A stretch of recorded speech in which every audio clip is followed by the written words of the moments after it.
अरे देव, लक्ष कुठे तुझं? अभ्यास करत होते. मगासपासून पाहतेय, हातात पुस्तक तर आहे पण लक्ष भलतीकडेच आहे. देव, तुला माहितीये ते झिंगूरने आज काय केलं? काय केलं? आधी मला सांग, त्याच्याकडे बघून असं वाटतं का ग तुला की तो मारामारी करू शकेल? नाही ना. पण त्यांनी आज मारामारी केली गुंडांबरोबर, ते सुद्धा माझ्यासाठी. तुझ्यासाठी? कुणाबरोबर मारामारी केली त्यांनी? अगं, आज मी एंट्रन्सचा फॉर्म आणण्यासाठी जात होते ना, तर जाताना 2 गुंडांनी माझी छेड काढण्याचा प्रयत्न केला आणि तितक्यात हा मध्ये आला आणि त्या गुंडांना सॉलिड मारलं. बरोबर त्याच ठिकाणी बरा टपकला. तो तिकडे आला नसता ना, तर मी एकटी भारी पडले असते त्या दोघांना. लपपूट होते का ते. पण देऊ, राज इतका रिॲक्ट होईल असं वाटलं नव्हतं मला. म्हणजे गोदा काकूकडे असताना तो किती शांत असायचा. साक्षी, अगं चेहऱ्यावरनं तो शांत दिसत असेल, आतून कसा आहे आपल्याला काय माहित ना.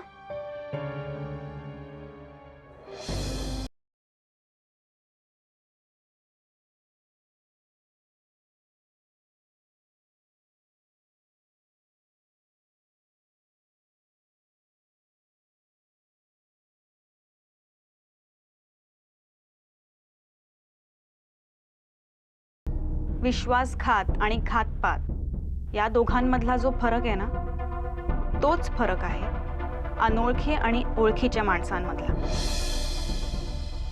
राज विषयावरचा अभ्यास आता खूप झाला. चल झोपायला.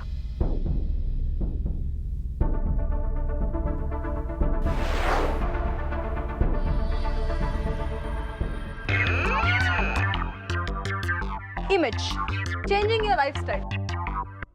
Image, it's Very good, very good. Spot. Katie, very good. For my lead model, Shravani Deshmukh. oh my god.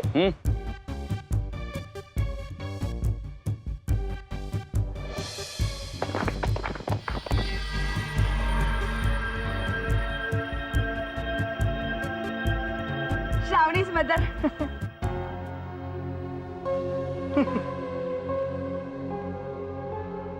Yeah, please carry on. Spot. Hey, Gunja.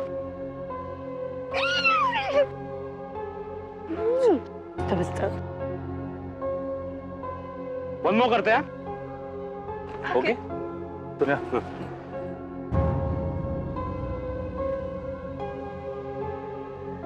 Hi. Shravani's mother. श्रावणी तुम्हाला भेटल्यापासून सारखी तुमच्याबद्दल बोलत असते. खूप स्मार्ट आणि टॅलेंटेड आहे तुमची मुलगी. म्हणूनच आमच्या ग्रुपच्या लीड मॉडेलसाठी आम्ही तिची निवड केली. तुम्हाला सांगतो, एक दिवस ही भारतातली सगळ्यात टॉपची मॉडेल असेल. तिचं करिअर खूप ब्राईट आहे. का काकू, तुम्हाला मी काकू दिसते का? तसं नाही, म्हणजे माझ्या माहेरची लोक की नाही मला डॉल म्हणतात. तुम्ही सुद्धा म्हटलं तर चालेल, डॉल. काय देशमुखांच्या घरात आले आणि बनले ना अभिलाषा. देशमुखांच्या घरात आलेल्या माणसांचं काय होतं तुम्हाला माहित आहे ना. आता 5 लाख घेऊन आला होता. काय झालं? साठी बुद्धी नाठी म्हाताऱ्याने परत केले ना. तसं नाही काकू. डॉल डॉल नाही, त्यांनी जरी आमचा पुरस्कार नाकारला असला तरी सुद्धा आमच्या मनात त्यांच्याविषयीचा आदर कायम आहे. अहो, पण त्यांना आदर वाटायला हवा ना. आता तुम्ही मला डॉल म्हणता, आदराने म्हणता की नाही? का तर तुम्हाला माझ्याबद्दल काहीतरी वाटतं म्हणूनच म्हणता ना. आता याची जाणीव मला आहे, पण त्यांना असायला हवी ना. तुमच्या बोलण्यावरनं असं वाटतं की तुम्हाला खूपच मानसिक त्रास झालाय. जाऊ दे ना. माझ्या श्रावणीचं भलं होत असताना उगाच त्यांच्या आठवणी नको. तुमच्या त्या डिव्हिंगच्या तर मुळीच नको. व्हेरी गुड बेटा, very good, very good. Spot boy, baby को ज्यूस पिला ना. शूटिंग संपल्यावर हे पहिल्यांदा मला पाहिजे. नाही म्हणजे तुम्ही चांगलं शूट करणार हो, पण मला आपलं पहिल्यांदा मला पाहिजे आहे. या शुअर. पण पूर्ण होणार आहे मला कसं कळणार? नाही म्हणजे तुमचा मोबाईल नंबर दिला असतात तर बरं झालं असतं ना. म्हणजे आता श्रावणीविषयी, श्रावणीच्या फ्युचरविषयी तुमच्याशीच बोलणार ना मी. डायरेक्टली फोनवर तुमच्याशी बोलू शकते ना मी. तसं काय आहे, कुठलाही अननोन नंबर असेल तर मी फोन उचलत नाही. त्यापेक्षा तुम्ही असं करा, तुम्ही तुमचा मोबाईल मला द्या, मी तुम्हाला फोन करेन. मोबाईल नाही, मी मोबाईल वापरत नाही. काय आहे की मोबाईल वापरल्याने ट्युमर होतो लोक म्हणतात. हो? हं.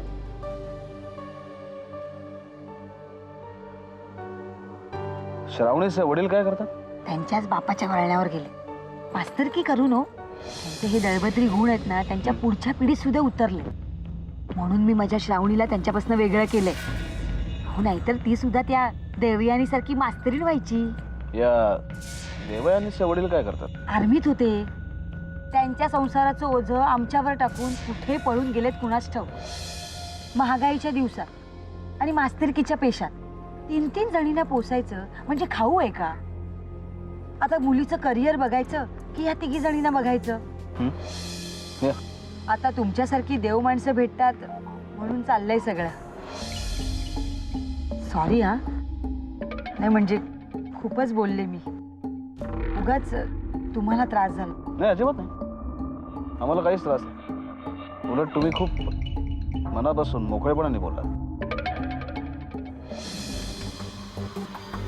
आम्हाला असं वाटतंय की आमचं काम झालंय.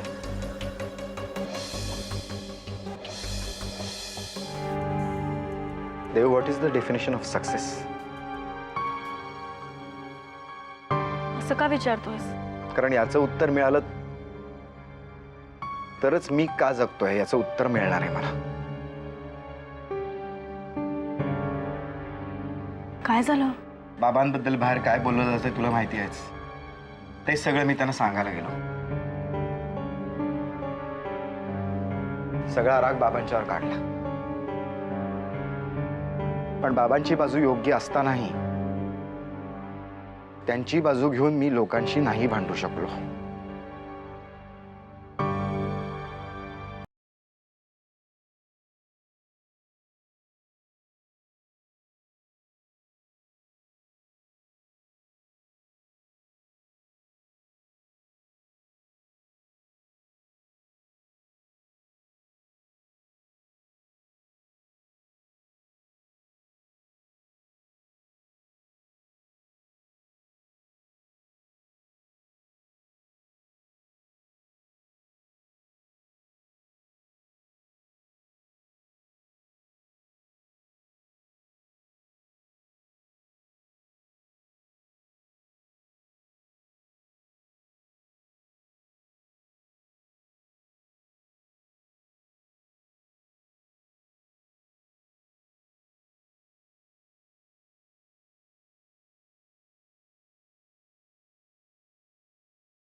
तुझं काय बोलणं झालंय काका मला माहित नाही.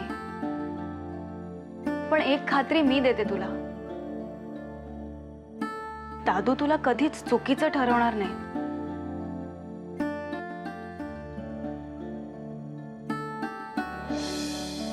तू सगळ्यांवर भरभरून प्रेम करतोस काका, पण प्रत्येकाचा बघण्याचा दृष्टिकोन वेगळा असतो. काकू, श्रावणी, अमोल मध्यमवर्गीय कुटुंबातला आनंद त्यांना नकोय. कदाचित त्यांना श्रीमंत घरातल्या हुक्या हुक्या भिंती खुणावतात. याचा अर्थ असा नाही की तू त्यांच्यासाठी काही कमी करतोयस. देव, तू म्हणजे ना अगदी शाळेतल्या मुलाला शिकवल्यासारखं बोलतेस. तुझ्याकडनंच शिकले.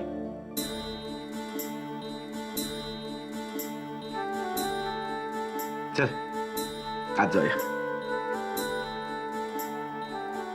कसलं चित्र काढताय भाऊजी? कुणास ठाऊक. मी आपला ब्रश घेऊन रंगात बुडवून त्याचे फटकारे कॅनव्हासवर मारत जातो. मग कधी कधी रंग स्वतःच आपला एक चेहरा घेतात, कॅनव्हासवर उमटतात आणि त्याला तुमच्यासारखे रसिक चित्र म्हणतात. पण खरं सांगू वहिनी, सगळी अजब गंमत आहे हो. आता बघा ना, हे माझं शेवटचं चित्र. असं का बोलताय तुम्ही? नाही, खरंच. कारण आता पुन्हा मनाच्या कॅनव्हासवर एक नवं चित्र केव्हा उमटेल कुणास ठाऊक. तोपर्यंत शेवटचंच. हा बहिणी, बहिणी, पेंटिंग करून कंटाळा आलाय. एखादी छानशी कविता ऐकवा ना. कविता? आता मला असं काही सुचत नाहीये भाऊजी. मी चित्र काढतो आणि चित्र काढणं ही एक कला आहे. हात नका लावू रे, कारण रंग अजून ओला आहे. वा. ओला रंग, ओल्या भावना, सूर अजूनही कोवळा आहे. काही क्षण वाट पहा, हा नवनिर्मितीचा सोहळा आहे. क्या बात आहे वहिनी, क्या बात आहे. शब्द सुरांचा असा सोहळा इंद्रधनुच्या पटलावरती. वाट चुकलेले दोन पक्षी, हरवलेला सूर मागते. वाह, क्या क्या बात आहे वहिनी, क्या बात आहे. शब्द सुरांचा असा सोहळा इंद्रधनुच्या पटलावरती, वाट चुकलेले दोन पक्षी.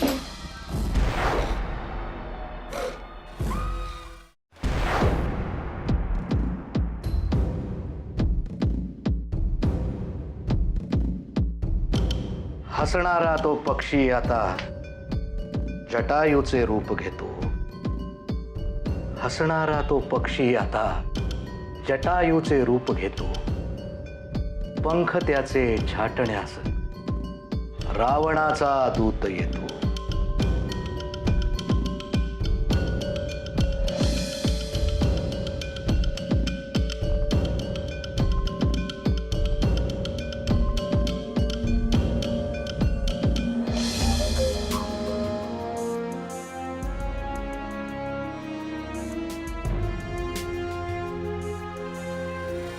आता या कागदांवर कुठे कुठे सह्या पाहिजेत त्या घ्या बाबा एकदा.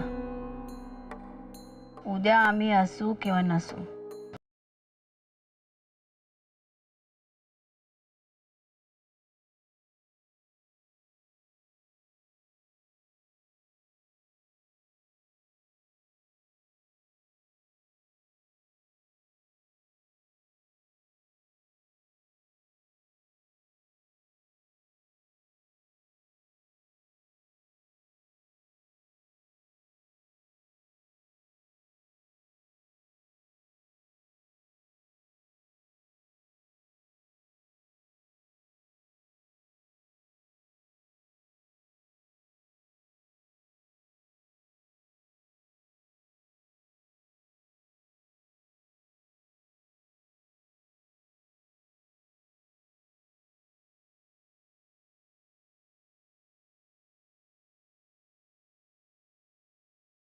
आधार वाटतो की आणखीन काय काय वाटतं ते कोणास ठाऊक. आमचं म्हणणं जर कोणी मनावर घेतलं असतं तर आतापर्यंत राज शिर्के घराण्याला वारसदार आला असता आणि आम्ही सुखानं मरायला मोकळे झालो असतो. हे असं झुरणं तरी संपलं असतं. आम्ही एलोकीची यात्रा संपवली तर वर जाऊन आम्ही राजेसाहेबांना काय सांगणार?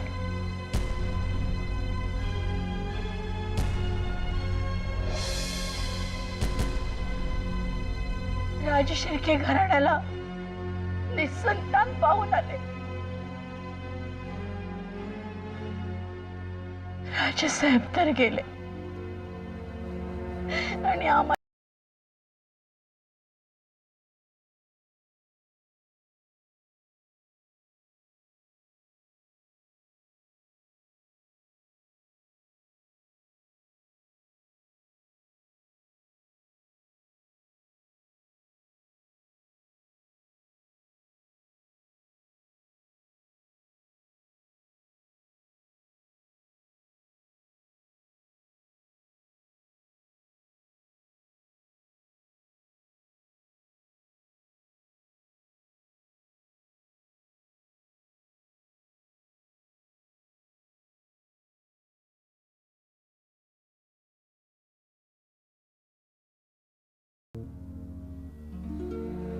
आमच्या जाण्याचा बंदोबस्त करा.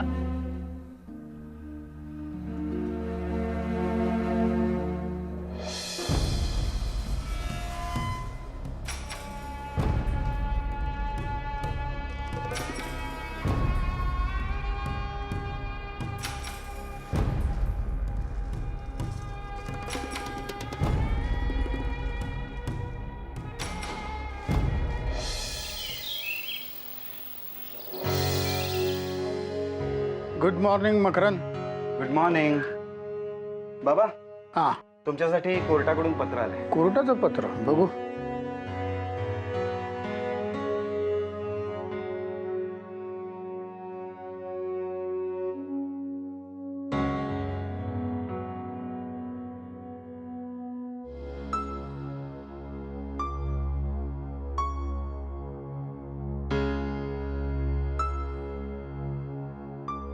अच्छा, काय झालं? काय त्या पत्रात? अरे काही नाही, आश्रमात तो प्रकार घडला होता ना, त्यात त्या तिघांना पकडलं होतं टेररिस्ट म्हणून. त्यांच्या सुनवाईची तारीख आली आहे. मग तुम्ही काय ठरवताय? तर काय ठरवायचंय त्यात? कोर्टाची ऑर्डर आहे, हजर राहायला पाहिजेच.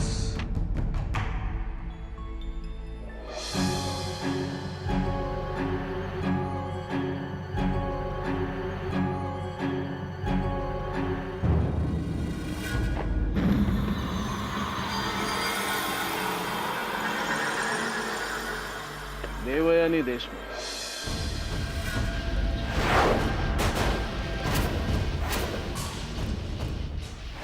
शिर्क्यांच्या प्रतिष्ठेला हात घातलाय त्यांनी. अरे उपकार समजा की ही शाळा आम्ही बंद करत नाही आहोत, फक्त दुसरीकडे हलवतोय, नाहीतर त्या क्षणी बंद केली असती. 3 दिवस. त्या 3 दिवसात तुमचा जो काय सिलेबस राहिला असेल तो पूर्ण करा आणि ही शाळा खाली करा.